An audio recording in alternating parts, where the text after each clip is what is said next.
The vision of Torn Pages came from a prison cell. My life was torn, ripped apart, and I didn't know what I had. But God touched my life with Torn Pages. It's a reflection of the pages that have been torn, ripped in our lives. But God said, I could take the torn page of your life, son, and create something beautiful and give you a hope and a peace and a strength to be on life's journey. Dear Jay, my name is Jimmy. I've spent the last few years of my life struggling with feelings of hopelessness in the midst of a very difficult battle. I was beaten down and struggling with feelings of pain and guilt. I felt like I wasn't a good father to my autistic son.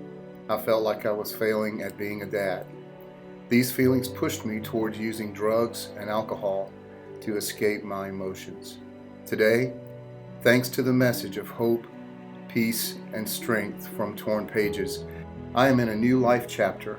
I know God's got me.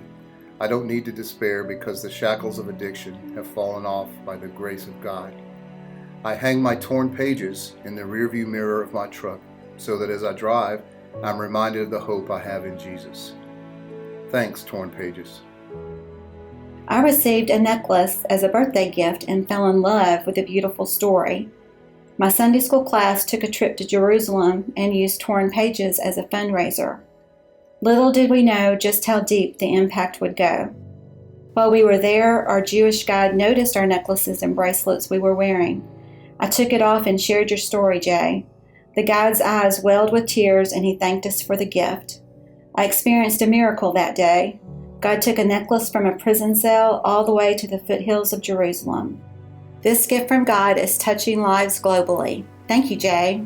This is your friend Carol, writing to tell you the story of Torn Pages impacting my students. I'm a 6th grade teacher and I see the struggles my students face every day. They feel lost and alone, many of them dealing with very hard home lives. I shared my Torn Pages jewelry with my class and your story of hope, peace, and strength. They were so impacted that after class, several students approached me to share their sorrows and struggles with me privately. Later that week, the hallways were full of color. The children were adorned with bracelets, anklets, and necklaces, and sharing the story of Torn Pages with each other. It was amazing. Thank you, Jay, for sharing your story with the world. You are impacting the lives of young people through the peace found in Torn Pages. Dear Jay, my name is Diane. I lost a loved one to a long and terrible fight with cancer. I know firsthand the financial strain that medical bills place on families with sick loved ones. I wanted to let you know that I am now using my Torn Pages necklaces as a fundraiser to raise strength for other families in their battles with illness. God is touching lives with every purchase made. Thank you so much, Jay. Torn Pages is a beacon of hope in my life and the lives of many others. As I sat in that prison cell, my life was torn, ripped apart. But God touched my life. And the vision he gave me was that there were so many that have torn pages in their lives and they need to experience God's hope, peace, and strength. If man can make something beautiful out of torn, written pieces of paper, just think what God can do with the torn pages that are torn, ripped in your life.